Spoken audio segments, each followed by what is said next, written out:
বড় সুন্দর ছিলেন, চেহারা বড় সুন্দর ছিল। আব্দুল মুত্তালিবের ওই 11 সন্তানের মধ্যে সবচাইতে সুন্দর ছিল গো আমার পয়গম্বরের বাবা আব্দুল্লাহ। ওই আলেমা, ইহুদি আলেমা একটু দূর থেকে যখন দেখলো আব্দুল্লাহরে ডাক দিয়া কয়, আমি তোমাকে 10,000 দিনার দিব। তখনকার 10,000 দিনার এখন মিলিয়ন বিলিয়ন ডলার। তো কি জন্যে, তুমি কি আমারে বিয়ে করবানি? এই প্রস্তাব দেওয়ার জন্য আমি শুধু তোমাকে অফারটা দিলাম। আব্দুল্লাহ কয়, আমি তো একা কোনো সিদ্ধান্ত নিতে পারবো না, আমার মুরব্বীরা আছে, আমার বাবা আছে, আমার বংশের মানুষ আছে, তাদের পরামর্শ না করে আমি সিদ্ধান্ত নিতে পারবো না। আর এখনকার যুবক হলে বাপরি বাপ, মেয়ের দরকার নাই, টাকা তো পাইলাম। ওখানে কবুল করে আয়সা কব যে আমার চয়েস মতো কাম সাইরা ফেলাইছি। কথা খোলাপাড়ার যুবকরা না, তোমরা আবার রাগ করো না বাবা। তোমরা যদি রাগ করো, হুজুর বেশি কালেকশন আমরাই করি, আর আমাদের বিরুদ্ধে ওয়াজ করে গেলে। আল্লাহ আল্লাহ আল্লাহ তো আমার নবীকে আমেনার মাধ্যমে পাঠাইবে, ওই ইহুদি নারীর মাধ্যমে পাঠাবেন না, ঠিক কেনা বলেন? আল্লাহর পয়গম্বর বলেন, ওয়ালিদতু বিন্নিকালা বিসসাফা। আল্লাহর কসম, হযরতে আদম থেকে নিয়ে আমার বাবা আব্দুল্লাহ পর্যন্ত, আমার মা আমেনা পর্যন্ত, আমার পূর্বপুরুষরা কোনোদিন কোনো মূর্তি দেবতার সামনে মাথা নত করে নাই। যারা আমার পূর্বপুরুষ, এরা কোনোদিন শিরিক করে নাই। আর আমার পূর্বপুরুষের মধ্যে কোনোদিন জেনা ব্যভিচার ছিল না। আল্লাহ পাক আমাকে যেহেতু এই বংশে পাঠাবেন, এই জন্য আল্লাহ বাছাই করে তাদেরকে নির্দোষ করে সতীত্ব রক্ষা করে আল্লাহ আমার পর্যন্ত নিয়ে আসছেন। ওই ইহুদি আলেমাকে আব্দুল্লাহ যখন জবাব দিলেন, তখন ইহুদি আলেমা কড ডোন্ট মাইন্ড, আপনি মাইন্ড কইরেন না, আমি কিন্তু আমার যৌবনের তাড়ায় আপনাকে বিয়ের প্রস্তাব দেই নাই গো। দূরের থেকে আপনার চেহারার দিকে তাকাইছিলাম। আসমানি কিতাব তাওরাত আমি পড়েছি, ওই তাওরাতের বর্ণনা অনুযায়ী বিশ্ব নবী যার ঘরে আসবে, আপনার চেহারা দেখে মিলাইতেছিলাম গো, আপনার পেটে থেকে বিশ্ব নবী দুনিয়াতে আসবে। আল্লাহু আকবার বলেন। তাই ওই ভাগ্যবতী নারী, ওই সম্মানিতা নারীটা যদি আমি হতে পারতাম, আপনার সঙ্গে যদি আমার বিয়ে হয়ে যাইত, আর আপনার পিঠে থেকে যদি নূর নবী আমার পেটের মধ্যে আসতো গো, আর সেই মা যদি আমি হতে পারতাম, এই লোভে আপনাকে আমি বিয়ের প্রস্তাব দিয়েছিলাম। চিন্তা করছেন কিভাবে আল্লাহ সাজায়? আল্লাহু আকবার। এমনি কে আছে দুনিয়া? আর হারাম দেখেন আল্লাহ তাআলা কিভাবে সাজায়। যুবকরা আসে, সারলা রাজকুমারী যুবকদেরকে ফেরত দেয়, চয়েস হয় না। ইব্রাহিম আলাইহিস সালাম সুবহানাল্লাহ বলে যখন সামনে আসছে, বাবারে ডাক দিয়া কই যুবকটারে আটকান, আর আসতে সুবহানাল্লাহ। বাবা কানে কানে বললেন, মা এত সুন্দর যুবকগুলো তোমার সামনে আসলো, কাউকে চয়েস করলা না রে মা? এই যুবকটারে তুমি চয়েস করলে, এটা তো মোল্লা, কথা কয় না। আমার সমাজের অনেক মেয়েরা আছে না, যদি শুনে দাঁড়িয়ে আছে, আমি বিয়া করতাম না।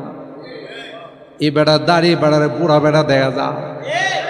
আবার কিছু কিছু নারীরা কয় দাড়ি নাই, হেরা আমি বিয়ে করতাম। কথা বলেন ঠিক কেনা? বেশ কমটা বুঝেন, কত বেশ কম। কপাল যাদের ভালো, এরা কই সুন্দর যুবক, তার চেহারার মধ্যে দাড়ি চমকাইতেছে, সুবহানাল্লাহ বলেন। তার গায়ে ফেরেশতাদের পোশাক, তার চেহারাটা কত সুন্দর।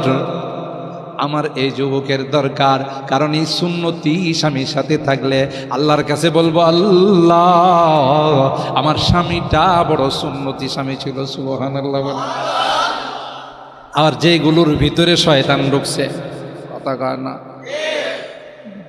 স্বামী দেখাইছে, অভিভাবকরা দেখো, দেখেই চিৎকার মায়েরা কো, বাবারি বাবা, এই বুড়া বেড়ার কাছে আমি বিয়ে বইতাম না। আছে না নাই? বোঝা গেল ওর কপাল পড়ছে, ঠিক কিনা বলেন? আর হারাম বাদশাহ রাজকুমারীকে জিজ্ঞাসা করেন, মা এত যুবক আসলো রে, কোন যুবক তোমার চয়েস হলো না? এই মোল্লা বেড়া।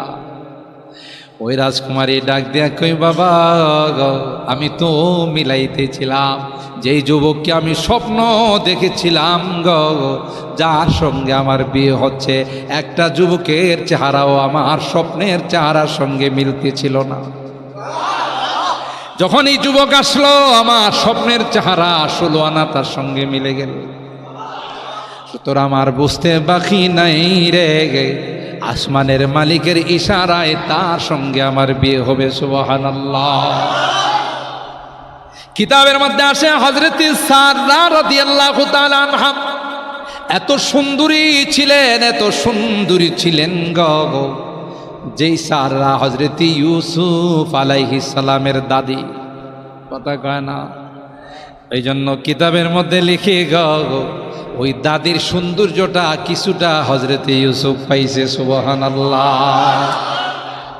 জামালে হুসনি ইউসুফ পর ফকত আশিকে জুলাইখাতি, জামালে হুসনি ইউসুফ পর ফকত আশিকে জুলাইখাতি, तुम्हारे रुए रोशन पर फिदा सारे जहानी।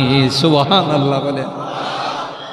हजरत सारा রাদিয়াল্লাহু তাআলা আনহাকে নিয়ে যখন ইব্রাহিম আলাইহিস সালাম ওই সিরিয়া দিয়ে যাচ্ছিলেন, সিরিয়ার বাদশা তখন ছিল বড় জালেম বাদশা, লুচ্চা প্রকৃতির, বদমাশ প্রকৃতির, একজন হয় না 10 জন লাগে।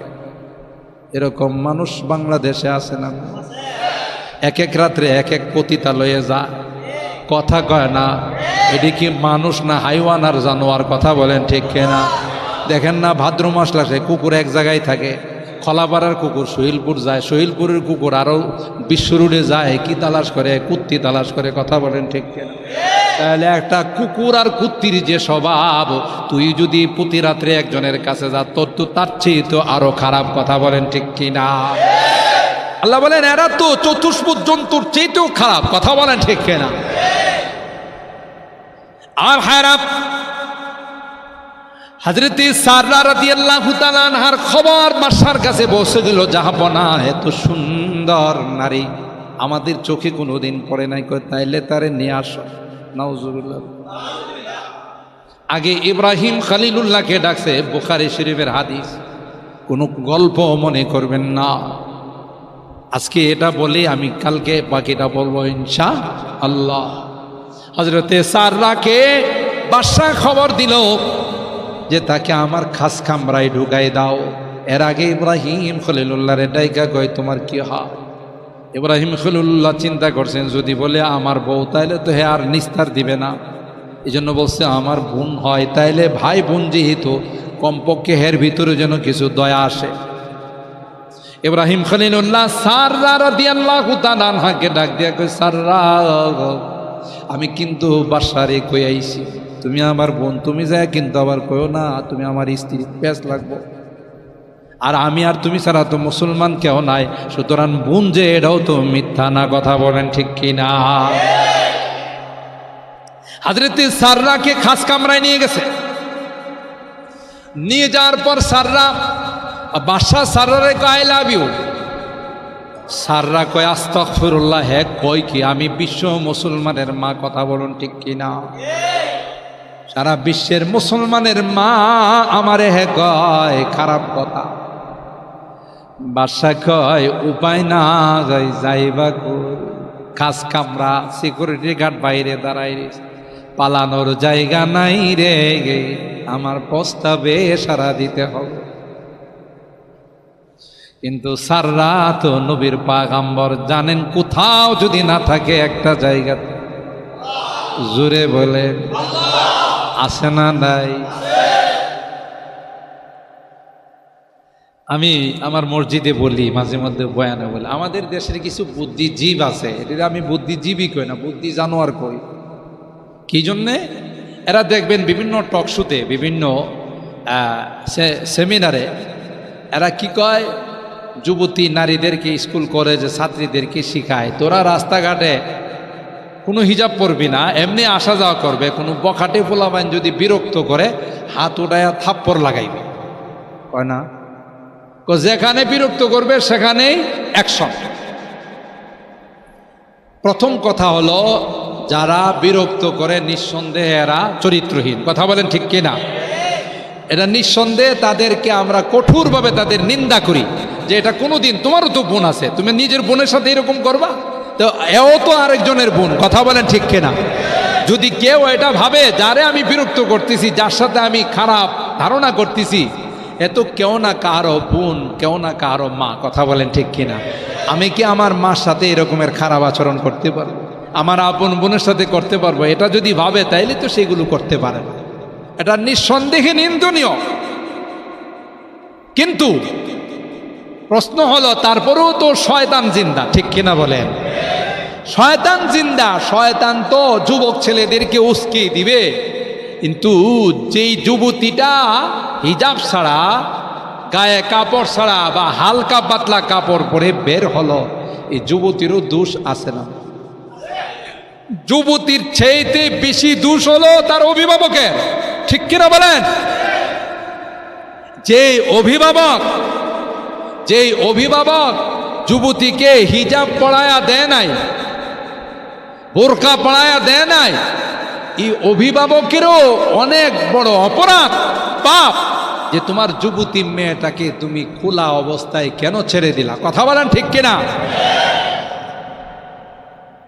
সূরা আল আহজাব আয়াত নাম্বার 59 খুলে দেখবেন, যাদের ভাষায় বাংলা অনুবাদ আছে।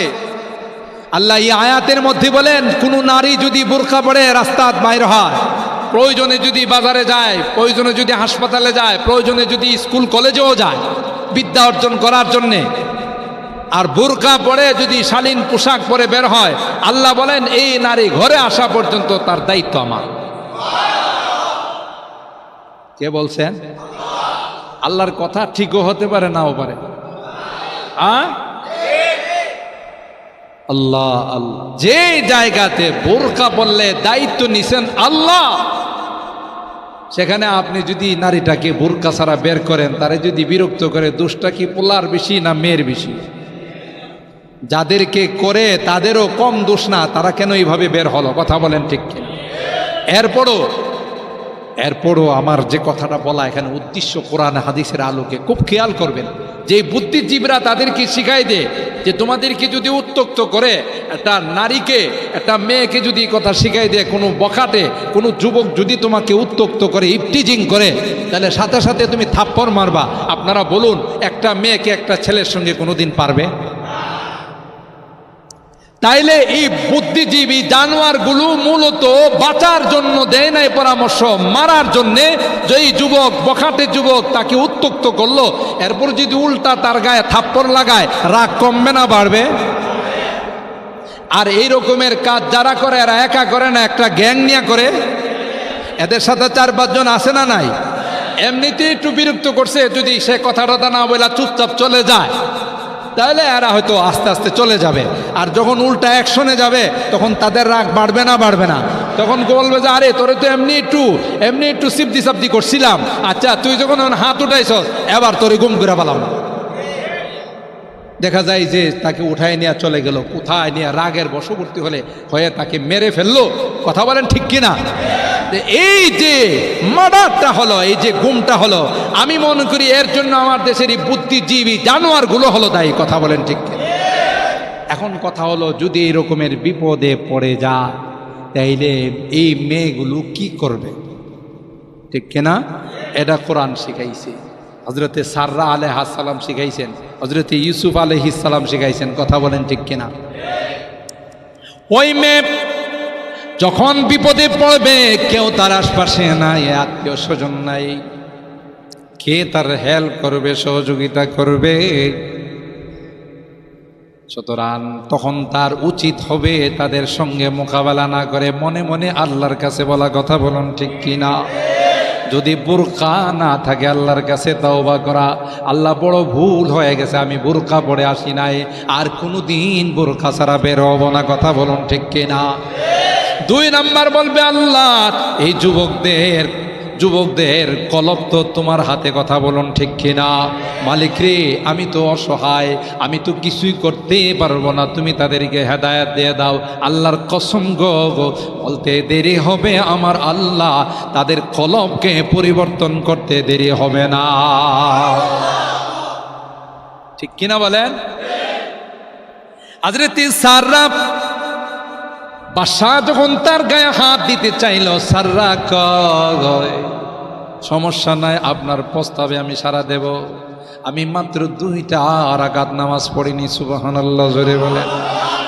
কয়েকদিন আগেও ছাত্রদেরকে পড়াইলাম, বুখারী শরীফের মধ্যে আসে হযরতে সাররা রাদিয়াল্লাহু তাআলা আনহা 2 রাকাত নামাজ পড়ে আল্লাহর কাছে হাত তুলে বলে, মালিক রে, কেউ নাই, স্বামীটাকেও বাহিরে রাখছে, এখানে আত্মীয় স্বজন বলতে কেউ নাই, পাড়া প্রতিবেশী বলতে কেউ নাই, তিনি হলেন এই রাষ্ট্রের ক্ষমতার মালিক। আমার গায়ে যদি হাত দে, আল্লাহ তোমার পয়গম্বরের স্ত্রী রে আজীবন এই কলঙ্ক থেকে যাবে, কথা বলুন ঠিক কিনা? এ মালিক, এ মালিক, কার কাছে বলবো? কেউ তো না হয়, তোমার কাছে ফরিয়াদরা জানাইলাম, আল্লাহ এই মুহূর্তে আমাকে সাহায্য করার পৃথিবীর কেউ না হয়, একমাত্র তুমি যদি সাহায্য করো তার হাত থেকে বাঁচতে পারবো। আল্লাহর কসম, বুখারী শরীফ খুলে দেখুন, বলতে দেরি হয়, আল্লাহ পাক সাররার দোয়া কবুল করতে দেরি হয় না। নামাজ পড়ে দোয়া করলে কবুল হয় না? কই হুজুর ওয়াজ করেন না, জীবনে কত দোয়া করছি, কামও লাগে না। দোয়ার মতো দোয়া করতে হবে। আল্লাহর হাবিব বলেন, আল্লাহর বান্দার কোনো দোয়াই বিফলে যায় না, সুবহানাল্লাহ। কোনো সময় নগদ হয়, কোনো সময় বাকি, কোনো সময় দুনিয়ায়, না হয় পরকালে, সুবহানাল্লাহ বলেন। দোয়া করতে হবে, নিরাশ হতে। আল্লাহকে হাজির নাজির জেনে দোয়া করলে হাদিসের ভাষ্য অনুযায়ী এই দোয়া কোনোদিন বিফলে যায় না, সুবহানাল্লাহ বলেন। হযরত সাররার দোয়া কবুল, সুবহানাল্লাহ বলেন। ওই লুচ্চা বদমাশ বাদশার গায়ে কম্পন শুরু হয়ে গেল, প্যারালাইসিসের মতো হাত কাঁপা শুরু হয়ে গেল, হাত দিবে দূরের কথা, হাত রাখতেই পারতেছে না। আরো জোরে কার অ্যাকশন? এবার এই লুচ্চা হযরত সাররারে কয়ে, হে যেন হাত উঠায় কি মন্ত্র পড়ছে, কথা কয় না।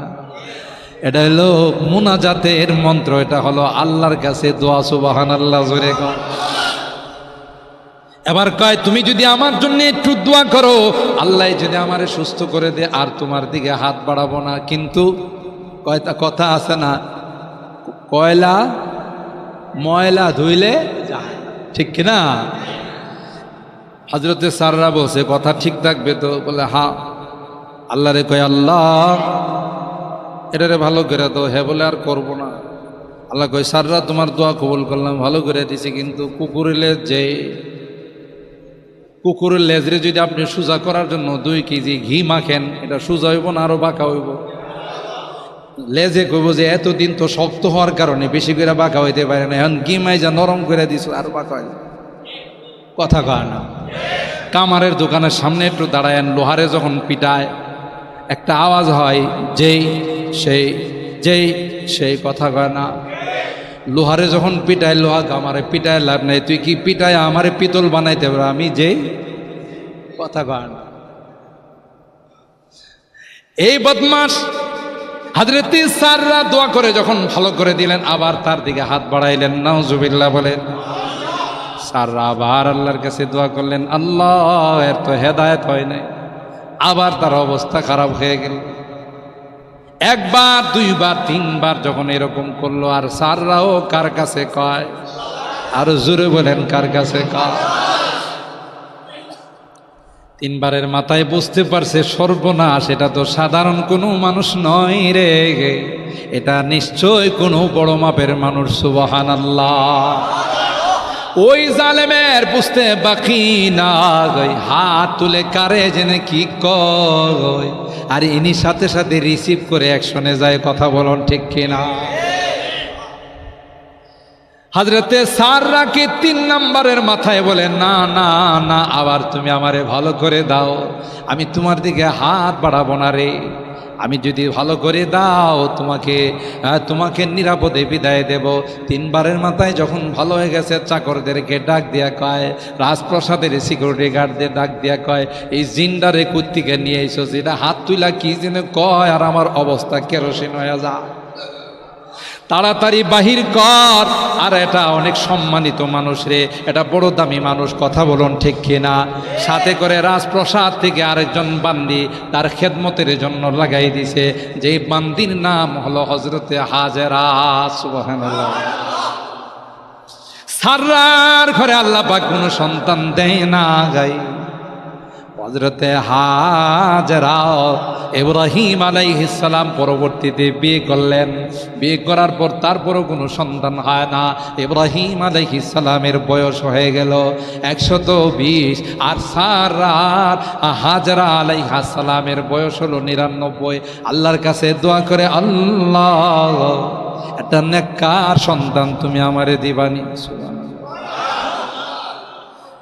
এই আয়াতের মধ্যে আসতেছে, ওয়াজকুর ফিল কিতাবি ইব্রাহিম ইন্নাহু কানা সিদ্দীকান নাবিয়্যা। আল্লাহ পাক বলেন, ইব্রাহিম তোমারে যত পরীক্ষা নিয়েছি সবগুলোতে পাস হয়েছে, এখন আমার কাছে একটা জিনিস চাইছো, এটা আমি না দেয়া পারি? যাও, বয়স যতই হোক সন্তান দেওয়ার ওয়াদা করলাম। সুবহানাল্লাহ।